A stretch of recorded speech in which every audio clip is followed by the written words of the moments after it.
Deputy chairman صاحب، ہمارا ملک، ہمارا عزیز ترین ملک، ہمارا واحد ٹھکانہ، ہمارا واحد مسکن، جب اس کی بات آتی ہے تو ہم سب ایک ہیں. اور جب ہم یہ دیکھتے ہیں کہ یہ ملک جس کو ہم خدا داد پاکستان کہتے ہیں، تو ہمارے ذہنوں میں کچھ سوال اٹھتے ہیں. وہ یہ ہے کہ یہ ملک کیوں بنا تھا، کس بنیاد پہ بنا تھا، اور اس کے پیچھے فلسفہ کیا تھا. یہ ملک سب جانتے ہیں کہ کس نعرے پہ بنا تھا، اور وہ نعرہ کیا تھا کہ پاکستان کا مطلب کیا، لا الہ الا اللہ. وہ ایسا نعرہ تھا جس نے بر صغیر کے مسلمانوں کو ایک جوش دیا، ایک منزل دی، ایک ڈیسٹنی دی کہ ہمارا مقصد ہے ادھر جانا. اور اس کے لیے لوگوں نے بڑی بے انتہا قربانیاں بھی دیں، جس کی وجہ سے آج ہم ایک آزاد ملک میں، سپوزڈلی آزاد ملک، کیونکہ ابھی ہم اس منزل پہ نہیں پہنچے. جس طرح بیدل ایک بہت بڑے پرشین شاعر تھے، انہوں نے کہا تھا، شب رفت سحر نشد شب آمد. یعنی کہ رات چلی گئی، اندھیری رات چلی گئی، لیکن صبح نہیں ہوئی اور اندھیری رات آ گئی. ہمارا بھی یہی المیہ ہے کہ وہ ملک جو کہ ہم چاہتے تھے، جو کہ قائد اعظم یا جو بھی لوگ تھے، ان کا مقصد یہی تھا کہ ہم ایک ایسے ملک میں جائیں جس میں کہ ہم اپنی ثقافت کو، اپنے مذہب کو اور اپنی اکنامک کنڈیشنز کو خود مینیج کریں، جس میں کہ ہمارے لیے ایک ایسا مستقبل ہو جس سے کہ ہمارے ملک کے عوام ایک ایسے معاشرے میں رہیں جہاں ان کو جان و مال کی بھی حفاظت ہو، ان کے کلچر کی بھی حفاظت ہو، ان کی جو مذہبی طور طریقہ ہے وہ بھی پروٹیکٹڈ ہو. اور ہم ایک ایسا ملک بنائیں جس میں ان سب چیزوں کی آزادی ہو. اور جو پاکستان بنا، جس کا کہ میں نے ذکر کیا کہ لا الہ الا اللہ کی بنیاد پہ بنا تھا، اور اس کا ایک یہ واحد ملک ہے اسرائیل کے علاوہ جس کی تشکیل مذہب کی بنیاد پہ ہوئی. اور وہ بنیاد جس پہ کہ ہم نے تعمیر کرنا تھا ایک اسلامی معاشرہ، ایک ایسا ملک جس میں کہ اسلامی تشخص اور حضور صلی اللہ علیہ وسلم کی سیرت نبی پہ ہم اس معاشرے کی تشکیل دے سکیں، جس کا ہمارا ملک، ہمارا مذہب اس بات کی تلقین کرتا ہے کہ جو مسلمان ہیں وہ اپنے قرآن اور حضور صلی اللہ علیہ وسلم کی زندگی پر اپنی زندگی کو ترتیب دیں گے. لیکن بدقسمتی سے یہاں پہ جتنے 70 سال ہمارے گزر گئے، ہم ایک ایسا معاشرہ تشکیل نہیں دے سکے جس کی کوئی آئیڈیالوجی ہو. ہماری نوجوان نسل کافی کنفیوژن کا شکار ہے، ملک آئیڈینٹی کرائسس کا شکار ہے. اور وہ اس لیے کہ جو مغرب کے طور طریقے ہیں اور جو یہاں پہ ہوتا ہے، اس سے ہمیں، ہماری نوجوان نسل بالخصوص اس پہ کافی کنفیوز ہے. یہاں پہ کہنے کو تو بڑے ادارے بنائے جاتے ہیں، جس میں کہ ایک کونسل اسلامی نظریاتی کونسل بھی ہے، لیکن بدقسمتی سے اس کونسل نے بھی اپنے آپ کو سیاست میں ملوث کر دیا اور ایسے ایسے فتوے دینے لگے جس میں کہ جو ریسنٹ جو سب سے احمقانہ اور ایک مضحکہ خیز فتویٰ دیا کہ وی پی این غیر اسلامی ہے۔ اب جس معاشرے میں جو آپ کی جو پریمیئر باڈی ہے جو کہ آپ کو اسلامک اس ملک کے آئین قانون میں اسس کرے کہ آیا یہ پرٹیکولر چیز اسلام اور جو آئین میں کہا گیا ہے جس میں کہ کوئی ایسا قانون نہیں پاس ہوگا جو کہ جو اسلامی روح کے خلاف ہو، لیکن یہ فتوے ہم نے دیے، ماضی قریب میں دیے، کوئی بہت عرصہ نہیں ہوا، سب کے دلوں میں سب کے ذہنوں میں یہ بات نقش ہے کہ اسلامی نظریاتی کونسل نے یہ کہا کہ وی پی این غیر اسلامی ہے۔ دنیا جہاں پہ پہنچ گئی ہے اور جہاں پہ ہم ہیں اس کی بنیادی وجہ یہی ہے کہ ہم نہ تیتر رہے ہیں نہ بٹیر رہے ہیں۔ ہمارے اندر کافی کنفیوژنز ہیں، ہمارے اندر بہت سے ابہام ہیں، اور خاص طور پہ ہماری نوجوان نسل جو کہ اس ملک کے مستقبل کی امین ہے، ان کو ہم نے کیا دے کے جانا ہے؟ آیا ہم نے ان کو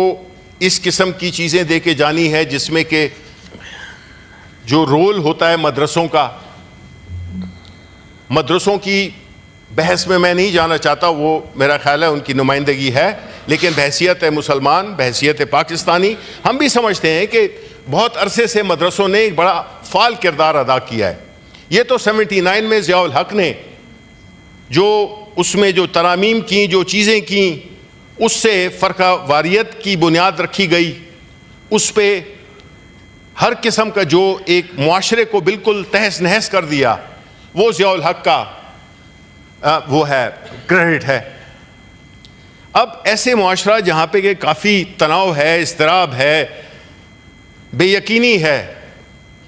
اس میں ہمیں ایسے انسٹیٹیوشنز بلڈ کرنے تھے جو کہ اس کنفیوژن کو ختم کر سکیں، جو کہ اس نئی نسل کو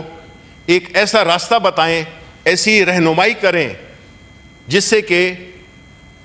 پاکستان کی جو نوجوان نسل ہے وہ سیرت النبوی سے پہ آگاہی حاصل کرے، اور ساتھ ہی ساتھ میں وہ اپنی زندگی کو ترتیب دے حضور صلی اللہ علیہ وسلم کی زندگی پہ، ان کی سیرت پہ۔ اسی چیز کو ذہن میں رکھتے ہوئے اس وقت کے پرائم منسٹر عمران خان،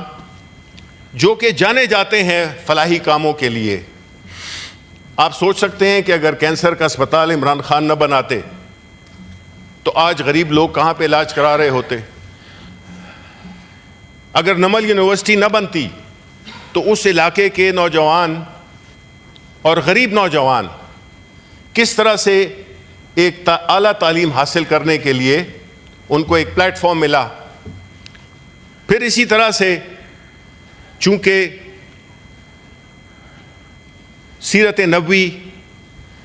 عمران خان کے دل کے بہت قریب تھی، اور بحیثیت لیڈر، بحیثیت ایک رہنما جس کی کہ خاص طور پہ پورے پاکستان میں لیکن خاص طور پہ نوجوان نسل ان کی پیروی، ان کی اس میں ان کی سپورٹ کرتی ہے، ان کو ان کی جو لائف ہے اس کو وہ ایمولیٹ کرتے ہیں، چاہے وہ شلوار قمیض پہنا ہو۔ آپ یونائٹڈ نیشن میں جا کے شلوار قمیض میں اپنے قومی لباس میں آپ خطاب کرتے ہو تو اس کے لیے ایک اعتماد چاہیے۔ یہ چیزیں ہوتی ہیں چھوٹی چھوٹی جو کہ آپ کے تشخص کو بناتی ہیں۔ ہمیں اپولوجیٹک نہیں ہونا، اگر تو یہ قوم ہے جو کہ ہونی چاہیے تو ہمیں اپنے قومی تشخص کو اجاگر کرنا ہوگا، اور وہ اجاگر صرف اس وجہ سے نہیں، وہ ایک جو فلسفہ ہے، جو آپ کا مذہب ہے، اس کی پیروی کر کے آپ اپنے تشخص کو مضبوط کر سکتے ہیں۔ لیکن یہ کام جو کہ کبھی کسی پرائم منسٹر نے یا پرائم منسٹر نہ ہوتے ہوئے بھی یہ جو کام میں نے بتائے ہیں اور اس کے علاوہ اور کئی ہیں، ایک شخص اس کو اس بات پہ 14 سال کی سزا دی جاتی ہے کہ اس نے یہ القادر یونیورسٹی بنائی۔ اب یہ ایک ایسا میسج ہے کہ آپ سیاسی مخالفت کی وجہ سے آپ کسی بھی رہنما پہ جھوٹے کیس بناتے ہیں۔ اگر ہمارے جو بائیں ہاتھ پہ بیٹھے ہوئے دوست ہیں جو کہ آج شیر و شکر ہیں تو وہ یہ بات کریں گے کہ جی آپ نے بھی یہ کیا تھا، تو میں ان کو یہ بتانا چاہتا ہوں، یہ ریکارڈ کی بات ہے کہ جو مقدمات آپ پہ بنے ہوئے تھے، پیپلز پارٹی نے نون لیگ پہ بنائے، نواز شریف پہ بنائے، اور نواز شریف نے پیپلز پارٹی آصف علی زرداری پہ بنائے. ہمارا کچھ لینا دینا نہیں تھا اس سے، ہمارا صرف یہی ایک مینڈیٹ تھا کہ ہم نے اکاؤنٹیبلٹی کو عمل میں لانا ہے. لیکن چونکہ وہ کیسز ایک دوسرے کو بلیک میل کرنے کے لیے استعمال کیے جاتے تھے تو وہ اس کی جو پرسوئنس ہے وہ بڑی ویک تھی. ان کو ہمیشہ بیک برنر پہ ڈال دیا جاتا تھا اور کیسز پڑے رہتے تھے. لیکن پھر ہم نے یہ بھی دیکھا کہ جب نواز شریف صاحب باہر سے واپس آئے ایک ارینجمنٹ کے تحت اور وہ جہاز سے اترے نہیں تھے کہ ان کے مقدمات معاف کر دیے گئے. جو اپنا اس میں کورٹ والے جو تھم امپریشن لیتے ہیں وہ بھی ادھر ایئرپورٹ پہ پہنچ گئے تھے. تو آپ ایک ایسے جرم میں جس میں کہ نہ ایک پیسے کا فائدہ عمران خان کو ہوا اور ان کی بیگم کو تو بہت ہی زیادتی ہے کہ انہوں نے بغیر اس میں ان کو بیچ میں جسٹ بینگ اے ٹرسٹی ان کو انہوں نے سزا دے دی. عمران خان کو ایک پیسے کا فائدہ نہیں ہوا اور جو ٹرسٹ کی ڈیفینیشن ہے اس میں ٹرسٹی کو کوئی مالی فائدہ نہیں ہوتا. لیکن چونکہ مقصد تھا ان کو سیاسی طور پہ ان کے خلاف ایک ایسا سزا دینی کہ جس سے کہ ان کو سیاست سے باہر کر دیا جائے. دیکھیں سیاسی لیڈر جو ہے تو لوگوں کے دلوں میں جو رہتے ہیں ان کو کوئی پنشمنٹ، کوئی سزا جو کہ خاص طور پہ پولیٹیکلی موٹیویٹڈ کیسز ہوں اس پہ وہ دل سے نہیں نکالا جا سکتا. وہ مینڈیٹ جو کہ 8 فروری کو پاکستان کے عوام نے دیا وہ انہی خدمات کی بنیاد پہ دیا گیا تھا جو کہ جس میں کہ انہوں نے عوام کے دلوں میں اپنا گھر کیا. یہ زور و زبردستی سے حکومت میں نہ آئے تھے اور نہ ان کا آنے کا پلان تھا. سیاسی تحریک ہے. آپ سیاسی لوگ اگر اپنے آپ کو شمار کرتے ہیں تو آپ سیاست میں ہمارا مقابلہ کریں، آپ لوگوں کے دلوں میں اپنا گھر کریں. ہم آپ کی ہیلپ نہیں کر سکتے. آپ کو لوگوں کے مینڈیٹ کے ساتھ جب حکومت میں آئیں گے اس میں آپ کو حکومت کا کرنے کا مزہ بھی آئے گا، ملک کے لیے بھی آپ چیزیں کر سکیں گے، آپ کی ریفارمز ہوں گی اس کے بھی پیچھے عوام کا مینڈیٹ ہوگا، آپ کر سکیں گے. لیکن ہم شدید طور پہ مذمت کرتے ہیں ایک ایسے ایکٹ کی جس میں کہ میں اس کو کوئی مذہبی رخ نہیں دینا چاہتا، لیکن میں اتنا جانتا ہوں کہ پاکستان میں جو مدرسے ہیں وہ اپنا کام کر رہے ہیں، لیکن ایک ماڈرن فارم میں جس میں کہ یونیورسٹی القادر بنائی گئی اور وہ ارینجمنٹ جو کہ ملک ریاض اور نیشنل کرائم ایجنسی UK نے آپس میں معاہدہ کیا کہ اس کو آپ نے سیکرٹ رکھنا ہے، اس پہ ہم نے کیبنٹ نے اس کو اپروو کیا. وہ پیسے بھی حکومت کے پاس گئے جو باہر سے آئے تھے اور خان صاحب کو تو کوئی ایک دھیلے کا پیسہ کا فائدہ نہیں ہوا. ہم نے کوئی ذاتی محل نہیں لیے جس طرح کچھ پارٹیز نے لی ہیں. کراچی میں اتنی بڑی زمین بیچ کے اس کے عوض آپ کو لاہور میں ایک محل ملا. خان نے محل نہیں لیا، خان نے ایک یونیورسٹی بنائی، مفاد عامہ کے لیے بنائی، اسلام کی اسپرٹ دل میں رکھتے ہوئے بنائی.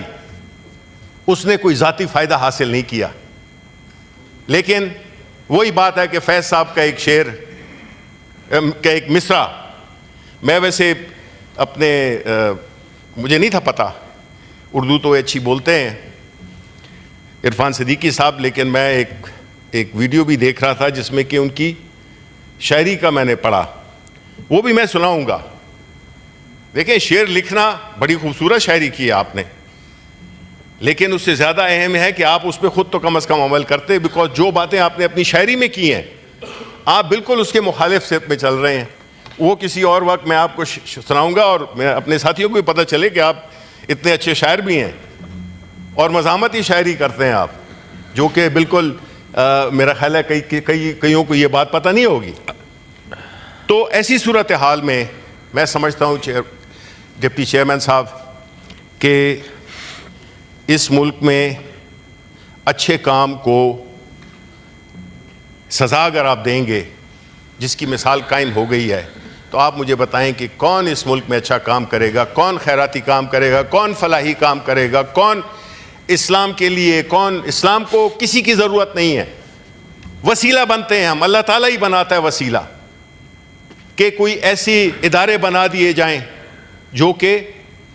لوگوں کو کی رہنمائی کر سکیں, ایسے لوگ لائے جائیں, نئی جنریشن کو اسپیشلی. تو ہم اس کی بڑی سیریسلی اور بڑی پرزور طریقے سے ہم اس فیصلے کی مذمت کرتے ہیں. ہم اس کو اعلیٰ کو عدالتوں میں لے کے جائیں گے, اور ہم سمجھتے ہیں کہ عدالتوں میں اس فیصلے سے عدلیہ کے وقار پہ بہت بڑا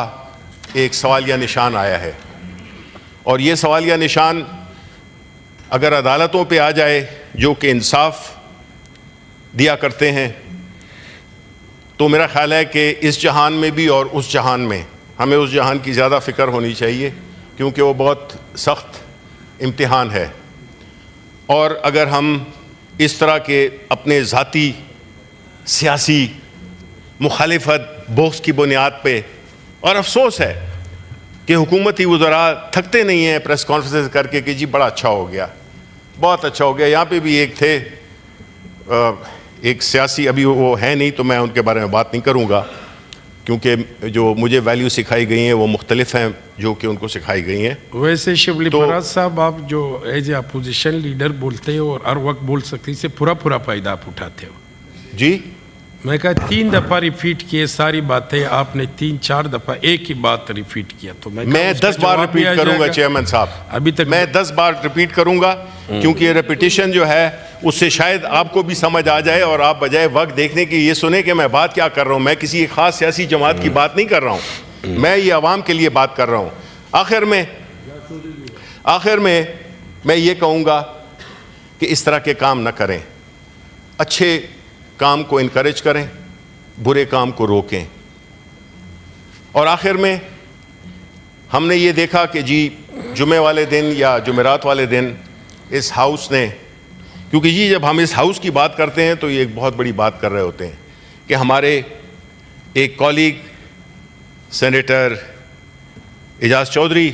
جو کہ پچھلے 1.5 سال سے ان کا ایک آئینی حق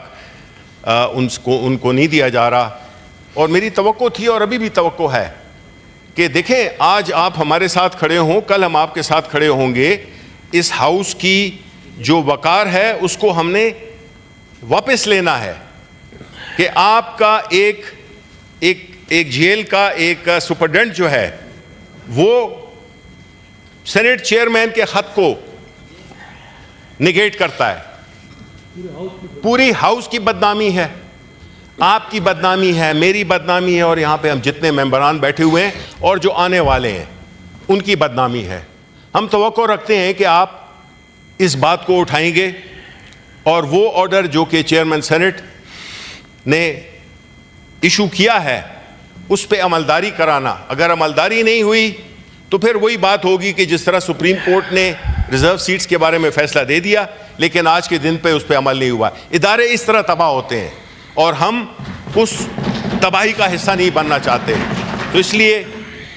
as a token walk out ہم کرتے ہیں اعجاز چودھری کو نہ پروڈیوس کرنے کی, اور ہم توقع رکھتے ہیں کہ آپ اپنے آفیسز استعمال کریں گے کہ اس ہاؤس کے تقدس کو واپس کیا جائے. شکریہ. میں بالکل ہم اپنا ٹوکن واک